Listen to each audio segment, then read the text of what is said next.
In this screencast, we're going to talk about resonance and formal charge and how it helps us determine the most stable Lewis structures. Recall that when we first started talking about covalent bonds, we talked about how all covalent bonds have a certain values to specific things. So one of those was bond polarity, one was bond length, one was bond energy, and one of them was bond order. And bond order is an indication of how many electrons are in the bond.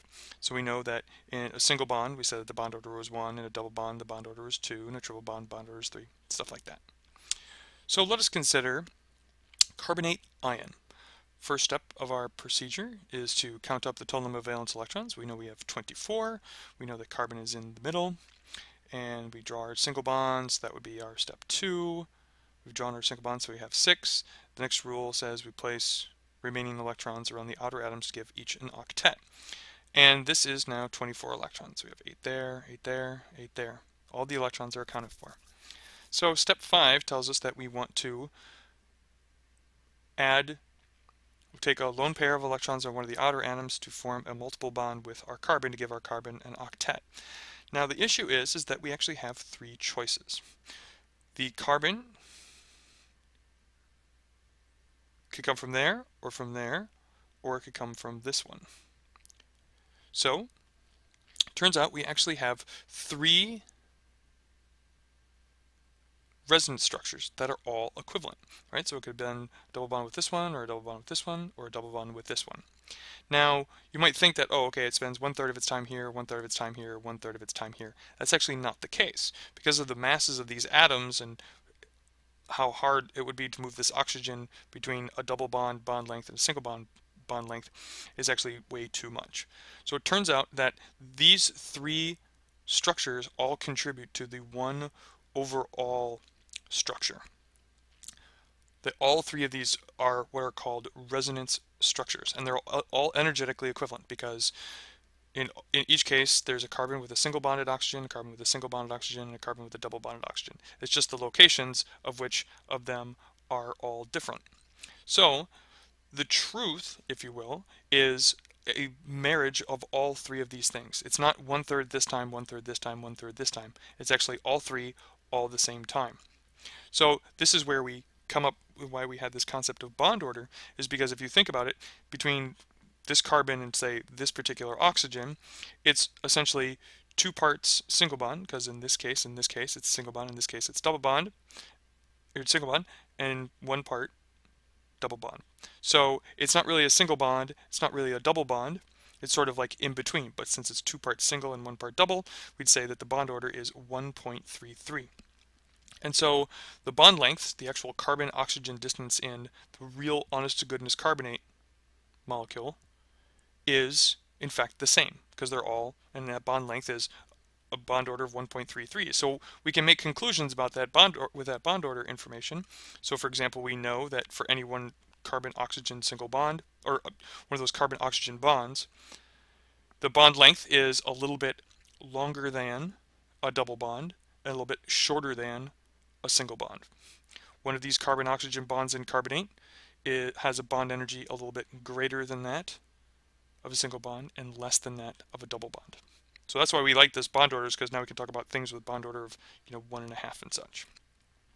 All right, so what's going to drive us to sort of like figure out what the most stable resonance structure is this concept of called this fictional charge. We call it formal charge, and it helps us determine the most stable resonance structures.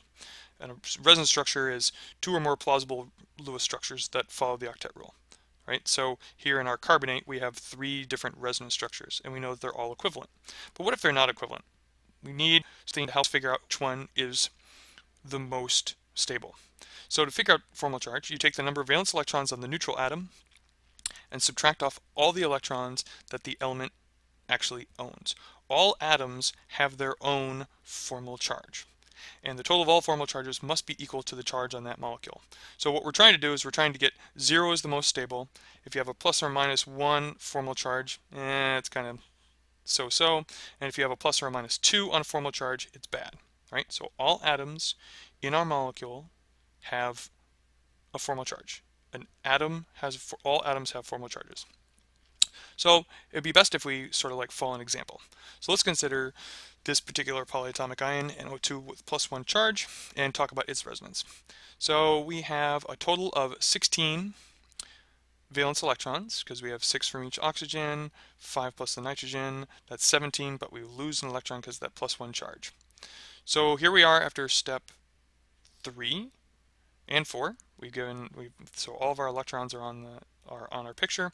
So now we need to look at our nitrogen and see that our nitrogen is short 4 electrons. So it needs to make multiple bonds. Well, we have a couple of different choices. We could actually make a triple bond with the oxygen on our left, if you will. We could make 2 double bonds, one with each, and we could make an oxygen with a triple bond on the right-hand side.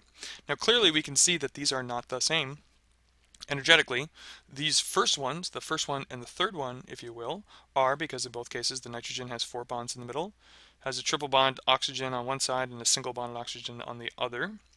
But that's very different than nitrogen having 2 bonds and oxygen having 2 oxygens having 2 bonds.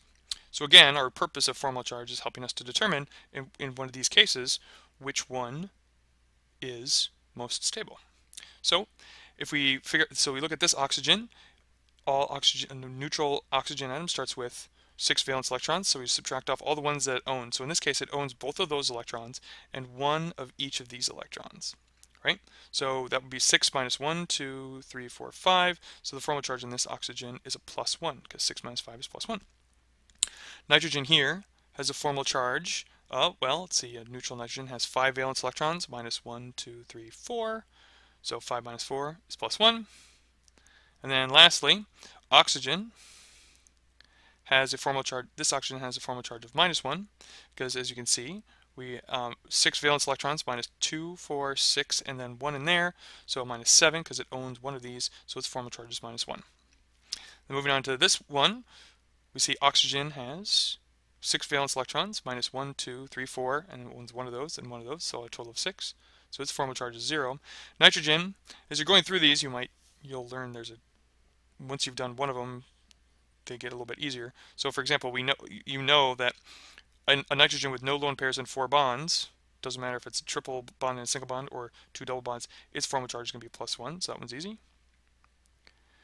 And then this oxygen, just like this oxygen, has a formal charge of 0.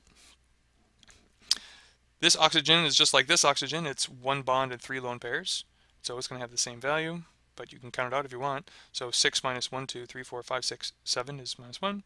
Again, this nitrogen is +1, and this oxygen, just like this oxygen over here, 1 bond, 1 lone pair, 3 bonds, it's going to be +1. Okay, so now we've got all of our formal charges. Now we have to think about which one is going to be the most stable.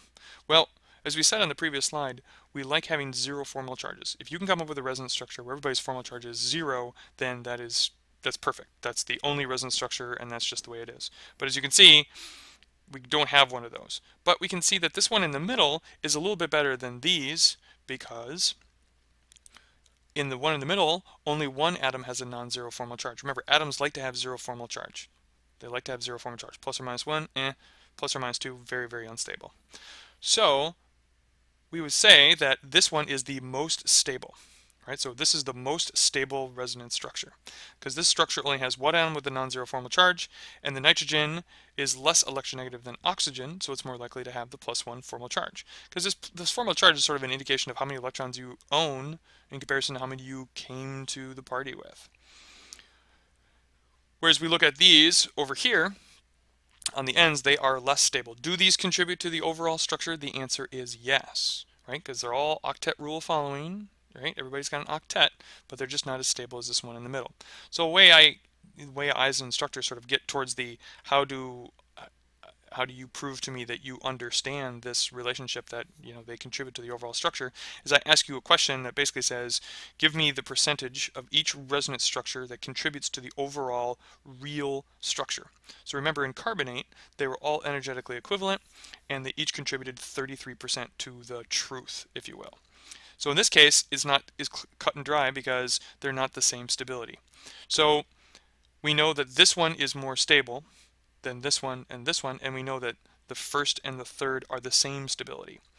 So a legitimate answer a legitimate answer to that question might be, all right, so I'm going to say that the middle one contributes 50% to the overall real structure, and the first and the third contribute 25%, right? So that shows what we know. We know that the middle one is more stable, so it's going to have a higher percentage, and we know that the first and the third are less stable, and they are the same stability.